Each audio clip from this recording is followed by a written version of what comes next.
आपके सामने जो अध्याय 8 हम पढ़ रहे थे, जिसमें मैंने आपको बताया कि राष्ट्रीय जागृति के कारण क्या थे, उन कारणों पर चर्चा की। राजनीतिक, सामाजिक, बहुत सारे कारण सामने आए, तात्कालिक कारण थे। और अब हम ये पढ़ेंगे कि कैसे कैसे ये राजनीतिक संगठन जो है गठित हुए। तो 1857 की क्रांति के बाद, जैसे कि मैंने कहा कि वो असफल थी और नहीं भी थी, एक नींव का काम कर गई थी, लोग सोचने लगे थे। और अब जो पढ़े लिखे शिक्षित वर्ग था, भारतीय शिक्षित वर्ग था, वो विदेशों के संपर्क में आया था विदेशी शिक्षा के माध्यम से, कि बाहर क्या क्या चल रहा है, कैसे कई देशों में, इटली हो या रोमानिया हो, इन सब में कैसे आंदोलन चल रहे हैं स्वतंत्रता के लिए। तो भारत के वो लोग भी, शिक्षित वर्ग भी कहीं ना कहीं प्रेरित हुए और उन्होंने ये बीड़ा उठाया कि अब कुछ ऐसी संस्थाओं का निर्माण करना चाहिए, कुछ ऐसे संगठन हो जिनके माध्यम से हम संवैधानिक तरीकों से, हिंसा का प्रयोग नहीं करना है, संवैधानिक तरीकों से जो है अपनी मांग सरकार के सामने रखें और स्वतंत्रता प्राप्ति के लिए कदम बढ़ाएं। तो इसी क्रम में बहुत सारे संगठन जो है वो बने थे 1857 के बाद से लेके तो 85 तक, जब तक राष्ट्रीय कांग्रेस की स्थापना नहीं हो गई थी तब तक। तो कुछ हैं जिन पर हम चर्चा करेंगे। सबसे पहले देखें, पूना सार्वजनिक सभा की स्थापना हुई 1870 में, ठीक है। इंडियन लीग 1875, मद्रास महाजन सभा जो है 1884, बम्बई प्रेसिडेंसी एसोसिएशन 1885 और 1883 में इंडियन एसोसिएशन की स्थापना की थी सुरेंद्रनाथ बनर्जी ने। और इन्होंने एक अखिल भारतीय जो संगठन है उसकी आवश्यकता महसूस की और बम्बई, इसमें कलकत्ता में इसका बाद में दूसरा सम्मेलन आयोजित हुआ था। लगभग 200 प्रतिनिधि उसमें शामिल हुए थे और ये काफ़ी सफल भी हुआ था।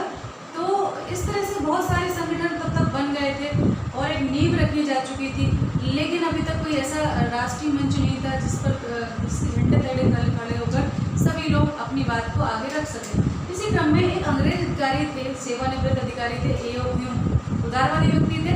और लॉर्ड रिपन की जो उदारवादी नीतियाँ थी, उन्हीं के चलते उन्होंने एक ऐसी संस्था बनाने की जो बात रखी सभी शिक्षित भारतीयों के सामने, जो उस समय आगे बढ़ रहे थे, भूमिका निभा रहे थे अग्रणी नेतृत्व के रूप में। उनके साथ चर्चा की और बताया कि एक ऐसा संगठन बनना चाहिए कि जो संवैधानिक तरीके से अपनी मांगों को सरकार के सामने रखेंगे और जो राष्ट्रीय जागृति की, पुनर्निर्माण की जो बातें हो रही हैं, वो सब चीज़ें उस बैनर तले रखेंगे। तो लॉर्ड डफरिन की स्वीकृति लेकर उन्होंने ये जो है पूना में ऐसा सत्र जो है आयोजित करने की एक नियम वो बनाई थी, योजना 1885 में। लेकिन वो एंड वक्त पर बदल गया सब कुछ निर्णय और जाकर जो है 28 दिसंबर 1985 को जो है 1885 को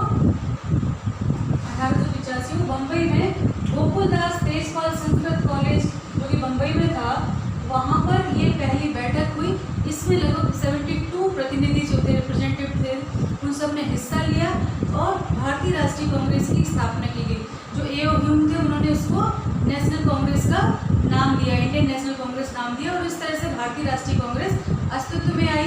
इसके पहले राष्ट्रीय अध्यक्ष जो बने थे विभूषण चंद्र बनर्जी बने थे और यहीं से शुरू हुआ एक राष्ट्रीय जो स्वतंत्रता आंदोलन का संवैधानिक स्वरूप यहीं से शुरू हुआ था। बाद में जाकर 1915 के बाद महात्मा गांधी इसमें जुड़े थे और फिर किस तरह से ये आगे बढ़ा था, ये हम सब पढ़ चुके हैं, कुछ पढ़ेंगे आगे चल के, ठीक है। तो इस तरह से ये सारे घटनाक्रम चला। अब कुछ लोग कहते हैं कि इसका उद्देश्य क्या था। तो कुछ लोगों का मत है क्योंकि जो A.O. ह्यूम थे, वो जो भारतीय आक्रोश था, जो असंतोष था, उसको डाइवर्ट करने के लिए कहीं ना कहीं उन्होंने ये इस तरह की एक संस्था बनाई जिससे कि सीधा टकराव ना हो और जो जनता हिंसक रूप धारण कर रही थी, जो असंतोष गहरा व्याप्त था, वो दूसरे माध्यम से ना निकले, तो एक ऐसे माध्यम से उसको डाइवर्ट कर दिया गया। कहीं ना कहीं लोगों का ऐसा मानना है। पर अगर बात करें तो चूँकि रिपन जो है उदारवादी थे, नेता थे, वो सुधार चाहते थे, उसी क्रम में जो ये अपने सेवानिवृत्त A.O. ह्यूम थे, उनको लगा कि ये इस तरह की संस्था जो है होनी चाहिए। पर कुछ उसके जो उद्देश्य सार्वभौमिक निकल के आते हैं, उनकी मैं चर्चा करती हूँ। सबसे पहला था तो परस्पर घनिष्ठता और मित्रता बढ़ाना। किनके बीच में? जो सारे राजनीतिक नेतृत्वकर्ता या आंदोलनकारी थे, जो ऐसे अति उत्साही लोग थे, जो कुछ करना चाहते थे देश के लिए, स्वतंत्रता के लिए, उन सबके बीच में परस्पर एक ऐसा मंच तैयार करना राष्ट्रीय स्तर का कि सभी का इस पे परिचय हो, है ना। इसके माध्यम से एक दूसरे का परिचय कराना और एक मंच तैयार करना कि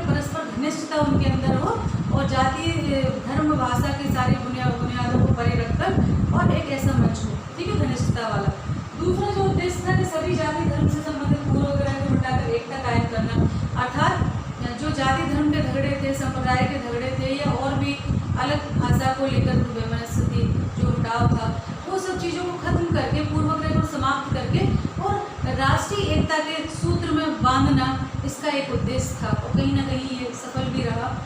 और उसका अगला है ज्वलंत समस्याओं के बारे में शिक्षित व्यक्तियों के बीच परामर्श करना, यानी जो महत्वपूर्ण और ज्वलंत समस्याएं थी उस समय, ऐसा तो नहीं कि सीधे स्वतंत्रता मिल गई, जो ज्वलंत समस्याएं थी, महत्वपूर्ण समस्याएं थी, उनके बारे में शिक्षित वर्ग के बीच में बैठ के विचार विमर्श करना कि कौन सी समस्याओं को पहले उठाया जाए, किस किस तरीके से उठाकर सरकार के सामने रखें। ठीक है। उसके अलावा अगला था कि अगले 12 महीनों में देश के राजनीतिकों को लोक हित के कार्य के लिए कार्य निर्धारण करना, अर्थात जो ये बैठक हुई थी उसमें जितने लोग थे उनको ये निर्धारण किया गया था कि अगले 12 महीने में हम क्या क्या कैसे कैसे क्या स्ट्रेटेजी होगी जिसके माध्यम से लोक हित के काम करवाए जा सके, सरकार से अपनी मांग को मनवाया जा सके, है ना। तो ये सारे उद्देश्य इसके थे। आगे चल के भारतीय राष्ट्रीय कांग्रेस ने बहुत महत्वपूर्ण भूमिका निभाई स्वतंत्रता में और काफ़ी सफल रहा, ये अंतिम समय तक रही और कहीं ना कहीं आज भी अपने भारत का एक बड़ा राष्ट्रीय दल है जिसने वर्षों तक निर्विरोध रूप से, निर्विरोध ही कहूँगी मैं, कि कई वर्षों तक जो है एक छत्र राज्य किया। तो ये सारे घटनाक्रम थे राष्ट्रीय कांग्रेस की स्थापना के, चूँकि उस समय तक जो आंदोलनकारी थे, जो पढ़े लिखे शिक्षित वर्ग था, उसके मन में ये आया कि किस तरह से आर्थिक सुधार किए जाए, क्योंकि बहुत ज़्यादा शोषण हो रहा था आर्थिक, किस तरह से विचार और अभिव्यक्ति की स्वतंत्रता हमें मिले, है ना। और ये मांगे रखते रखते कब राष्ट्रीय स्वतंत्रता की मांग उठ गई पता ही नहीं चला, यानी हम आर्थिक सुधारों को लेकर विचार अभिव्यक्ति की स्वतंत्रता की मांग कर रहे थे और धीरे धीरे पूर्ण स्वतंत्रता की, पूर्ण स्वराज की बात सामने आने लगी और अंततः स्वतंत्रता प्राप्ति में इसका एक बड़ा योगदान रहा। तो ये पूरा घटनाक्रम था। इसके आगे की चर्चा हम अगले वीडियो में करेंगे। आज ये वीडियो यहीं समाप्त करते हैं। मैं इतनी छोटी छोटी वीडियो इसलिए लेकर आती हूँ ताकि आप बड़े गहराई से, सूक्ष्मता से, बिना बोर हुए इन सबको अध्ययन कर सकें। ठीक है।